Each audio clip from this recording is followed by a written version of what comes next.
Good afternoon friends. एक बार फिर मैं ओम प्रकाश आपके सामने संधि का एक और वीडियो लेकर के आपके सामने उपस्थित हुआ। संधि संधि की परिभाषा देखो, दो या दो से अधिक वर्णों के मेल किसका हो रहा है? वर्णों।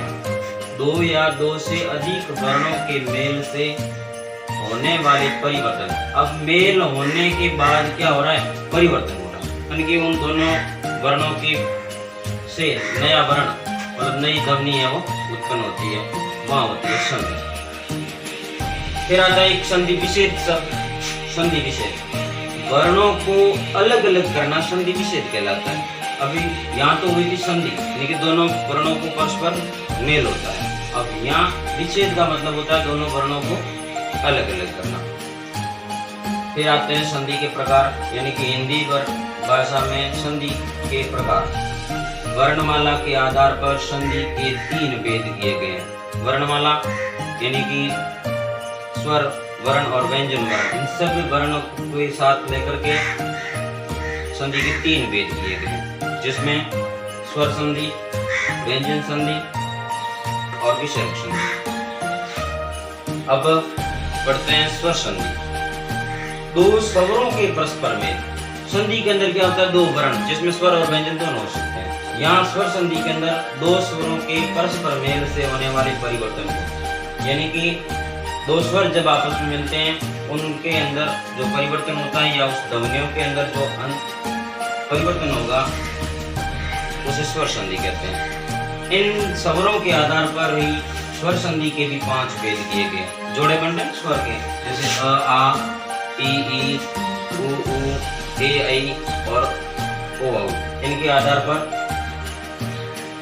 स्वर संधि के 5 भेद किए गए।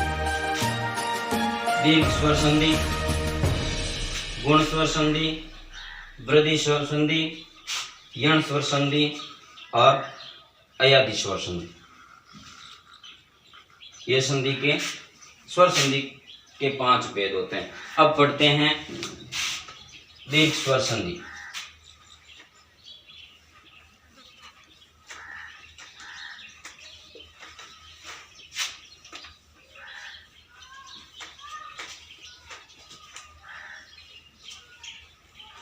दीर्घ स्वर संधि, तो संधि का पहला पार्ट है स्वर संधि का, दीर्घ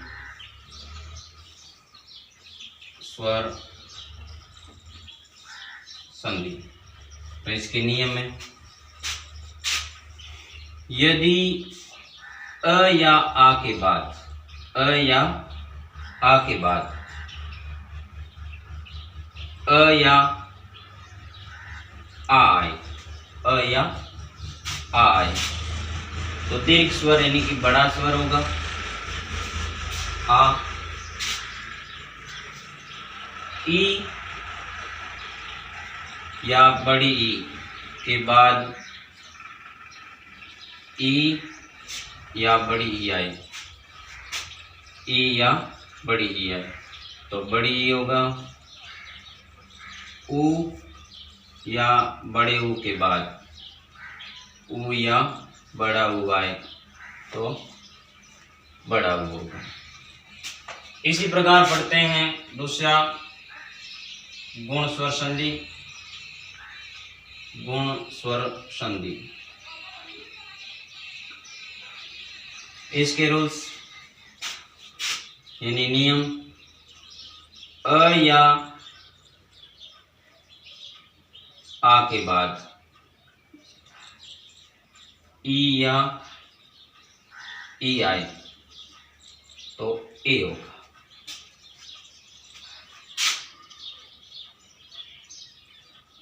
अ या आ के बाद ऊ या ऊ आए तो ओ होगा।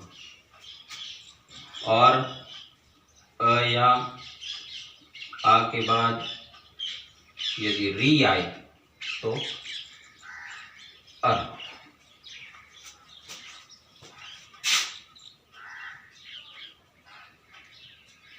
फिर तीसरा है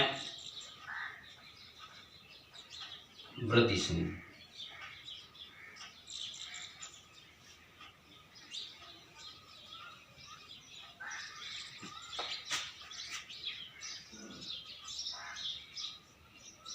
अ या आ के बाद ए या ऐ आए, ऐ होगा।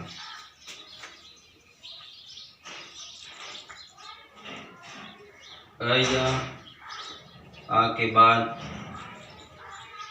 ओ या औ आए तो औ होगा। चौथी है यण संधि।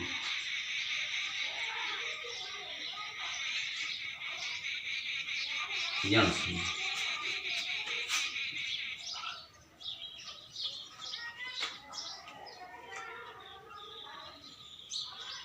ई के बाद यानी कोई अन्य स्वर आए, अन्य स्वर आए, अन्य स्वर आए तो ई के स्थान पर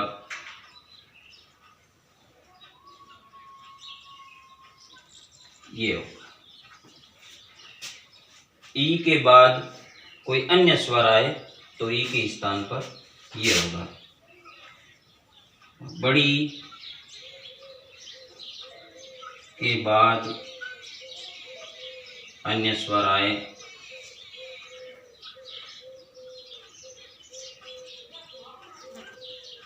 तो बड़ी के स्थान पर या। ऊ के बाद कोई अन्य स्वर आए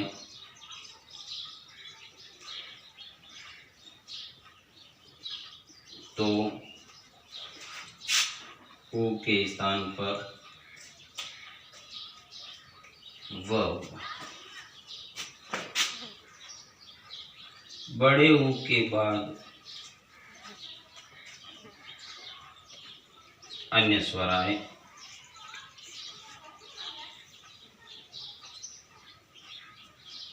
तो बड़े ऊ के स्थान पर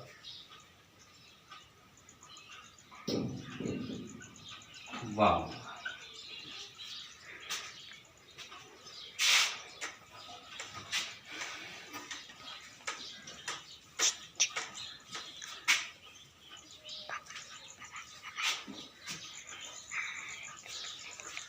और अगर री के बाद यण संधि का ही है, री के बाद कोई अन्य स्वर आए, कोई अन्य स्वर आए तो वी के स्थान पर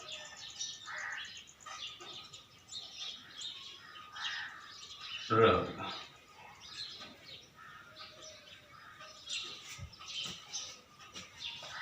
ठीक है, इसके बाद में पांचवा है अयादेश।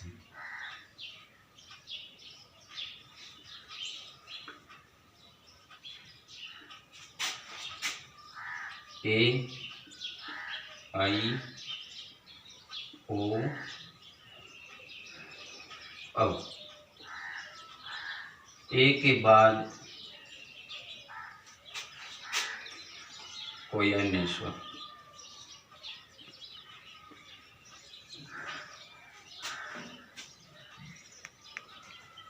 स्वर आए तो ऐ।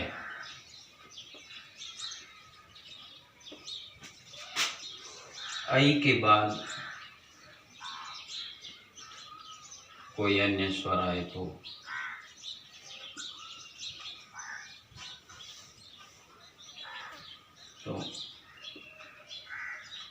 आए।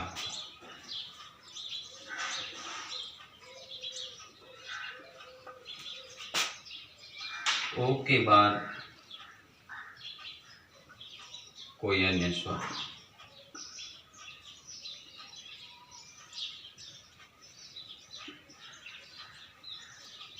अब होगा